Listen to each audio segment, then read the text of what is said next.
All right, so today I just wanted to go through and talk about how I reconstruct the missing context of the Bible, kind of my process, and hopefully show that it's not as speculative as some might think. So let's get started. All right, so just an overview of why is the Bible missing context. Well, we are thousands of years away from the original reader, so we're not familiar with their historical context, their cultural context, but also their situational context and the information that they were interacting with as well. So I'd categorize this creating this missing context in terms of reconstructed versus constructed. And I would say constructed is where you get the context from historical records, historical data, where you can learn what the cultural and historical context was. Whereas reconstructed context would be context that's recreated from the text itself. So I'll go into more detail about that.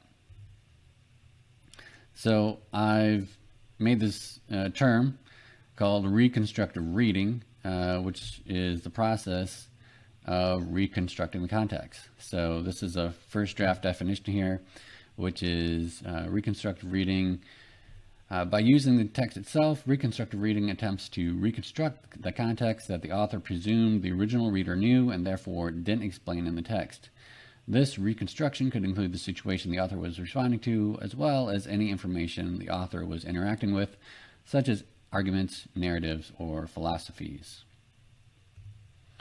All right, and then just to highlight some aspects of that definition: situation versus information, and responding versus interacting. So reconstructive reading can reconstruct situations and information, and the biblical author may have responded or interacted with either one. So to give some examples of that, in Galatians, Paul is responding to the situation at the church in Galatia, but he is responding and interacting with the theological arguments, which is the information of his opponents.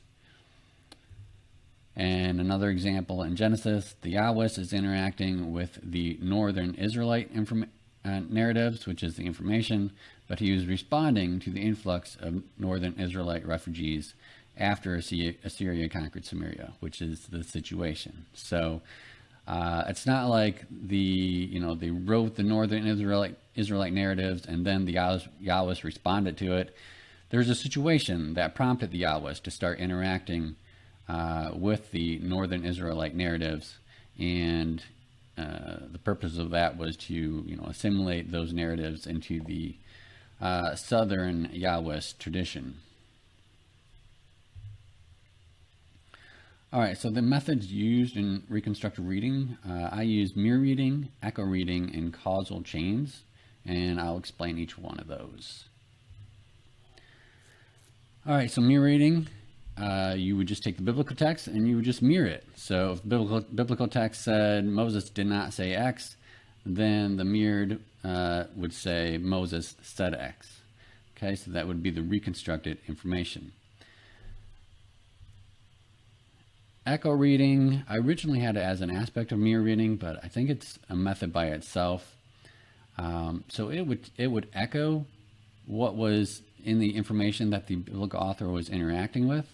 So let's say it was Abraham said X, but then the biblical author would add new context to that phrase to change the meaning. So Abraham said X, but Abraham was just joking and didn't really mean it. So by adding that extra text, he changes the meaning of the echo that he's taken from the original information. Okay, and then how do you know whether you should mirror or echo a text? Well, I use causal chains. And so if you mirror a text or echo text, and let's say it's Jacob did X, well, you would say, okay, well, if Jacob did X, what effects would that have? Or what causes would make Jacob do X? And then you look for that in the text as well, and whether it's a mirrored text or an echo text as well.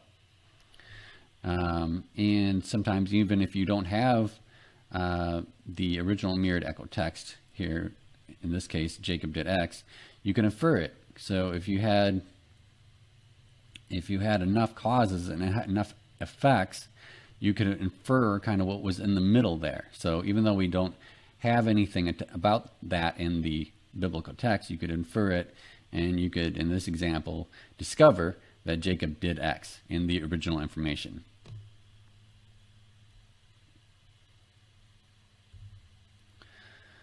All right, so I'm going to go through an example, a reconstructive reading of the book of Amos. I'm not going to go through the whole book of Amos.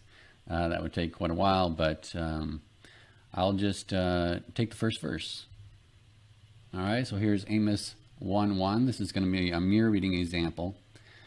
All right, so Amos 1:1, the words of Amos, one of the shepherds of Tekoa, the vision he saw concerning Israel 2 years before the earthquake, when Uzziah was king of Judah and Jeroboam, son of Jehoash, was king of Israel. Excuse me. Okay, so we're just going to take a little bit of this verse. Okay, it's going to be this part right here. The vision he saw concerning Israel. And we're going to mirror that. So instead of the vision he saw concerning Israel, it's going to be the opposite, which is the vision he saw not concerning Israel. Okay, and so that's mirroring in its simplest form. Of course, we can't leave it at that, because it raises some questions. One, whether we should even be mirroring this statement, and also, you know, if the visions were not concerning Israel, what was it concerning, and why was the biblical author changing it to say that it was concerning Israel? So for that, we need to move on to an echo reading example. And if we head over to Amos 6:1, it says this: "Woe to those who are at ease in Zion." Okay, and that's kind of weird, because this is a prophecy against, in fact, the whole book of Amos is really Amos's prophecies against northern Israel. And here he's mentioning southern Zion, or southern Jerusalem. And so it's, you know, it's a well-known awkwardness. Here it states, "The reference to Zion in this oracle against Samaria seems unusual. Some commentators amend the text to remove the reference to Zion, while others see Zion as a later addition designed to make the message of Amos applicable in Jerusalem." So, and there's a number of solutions out there that scholars try to do. Smith himself here has his own solution, but I don't think any of them really address it in a good way. And I think it's because originally Amos was prophesied against southern Israel and against Jerusalem. And so the echo would be the white text. The echo would be from the original Amos narrative. And so the biblical author is trying to change that narrative. And so he adds, by adding the two lines in the yellow there, he can change the meaning of the prophecy against Zion. And he redirects it towards northern Israel. Now, it's still awkward. It still doesn't, it still seems kind of weird, but the biblical author is doing the best he can with what he has. And Amos prophesied against Zion, and he's trying to spin that in the best way that he can. All right, so we're going to come back to that in a little bit, but we're going to do another mirrored example. And again, we're going to go back to Amos 1:1, and in this case, we're going to take the phrase "one of the shepherds of Tekoa." Okay, and so we're going to take that and we're going to mirror it to the opposite. So instead of "one of the shepherds of Tekoa," it's going to be "not one of the shepherds of Tekoa." And so that, again, that raises questions. Okay, well, if he's not a shepherd of Tekoa, then what was Amos? And why would the biblical author want to say that he was?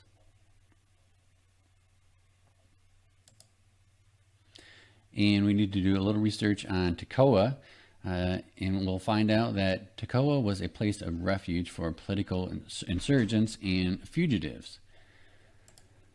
And also talks in Maccabees about how two fugitives had fled into the Tekoa wilderness.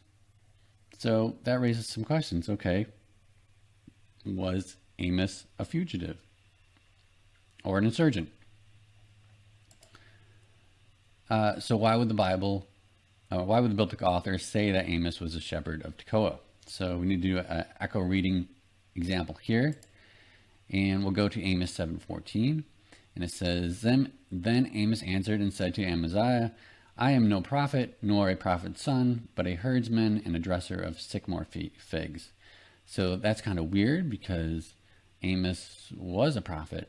Okay, so that's why is he saying he's not a prophet there? And so we'll get a hint on why if we go over to it's a recognized problem. So this says the essential problem can be stated briefly.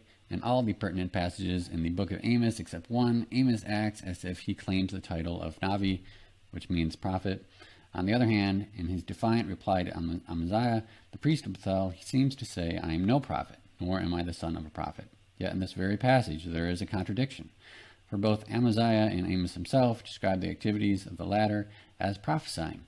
Accordingly, this denial on the part of Amos that he was a Navi is in direct disagreement with all the other pertinent passages in the book of Amos. So we'll get a hint if we go over to Zechariah, and it says, on that day, every prophet will be ashamed of his vision. When he prophesies, he will not put on a hairy cloak in order to deceive, but he will say, I am no prophet. I am a worker of the soil. All right, so that's interesting. So we can see if this was originally Amos trying to cover his butt and denying that he's a prophet, the biblical author can kind of change things by adding the yellow text to the echoed white text there. And so changing the context of why he said that and when he said that. All right, so let's try to build a causal chain here. Let's take a look at what we've learned so far. So Amos was in Tekoa. He gave a failed prophecy, right? So that prophecy against Zion, that would have been considered a failed prophecy since Amos was written well before the fall of Jerusalem to the Babylonians. And he said he was no prophet. All right, so with these three things, I would feel pretty comfortable making an inference here. And that inference was, Amos was a failed prophet. Okay, so that gives you an idea, how I do my reconstructive reading. And as one continues to do reconstructive reading of Amos, this causal chain builds and builds and grows around this idea that Amos was a failed prophet. And you can see in my other work, I'll have these causal chains here. In the early work, I'll have them in this outline form, and then my later work, I'll have it in this, I call them mirror reading maps. And you can see, what I've mirrored, what I've echoed, what I've inferred. It will show you what is the cause and effect. So, it'll give you an idea of how I've arrived at some of my seemingly somewhat crazy conclusions, but they're all based on, pretty logical system here. And so, some might say, hey, some of these causal chains are pretty short and therefore more speculative. And yeah, okay, that's fine. Sometimes I get a little personally involved and really believe that, really believe in them, even though they're short causal chains. But yeah, from an objective point of view, I can agree that they're more speculative. All right, so let's continue here. All right, so far we've really just reconstructed the original narrative about Amos that the biblical author was interacting with. But, it's also good to know what the situation that the biblical author was responding to. And I'm not going to go through and show you how I arrived at the conclusion. I'm just going to kind of skip to the back of the book and satisfy your curiosity. But why would the biblical author take a failed southern prophet of Yahweh and turn him into a successful prophet / seer to northern Israel? Well, the answer to that is it was because of the influx of northern Israelite refugees. And I mentioned that in regards to the Yahwist earlier as well. But the idea behind that is when Samaria fell to the Assyrians, there was a large number of northern Israelite refugees that fled into southern Judah, and Jerusalem specifically increased the population of Jerusalem by quite a bit. And so the Yahwist cult there was, faced with a decision. Do we deny all of these northern traditions? Do we say that, well, they were just wrong, or their God was bad, or whatever? But they chose a different route. They tried to integrate those northern traditions into the southern traditions. And so to create that Yahwistic history of northern Israel, they needed to inject some prophets into that history. And so Amos's reputation was resurrected, and Amos was reconstructed as a prophet to northern Israel, even though he wasn't. And so I think it's a very similar situation as Hosea. I think Hosea was reconstructed as a northern prophet, even though he was really a southern prophet, and maybe some other Old Testament prophets as well. But yeah, so there you go. Hopefully that gives you an idea of how I go through my process. And if you want to learn more about my work, be sure to check out my website, mirrorreading.com. And thanks for watching.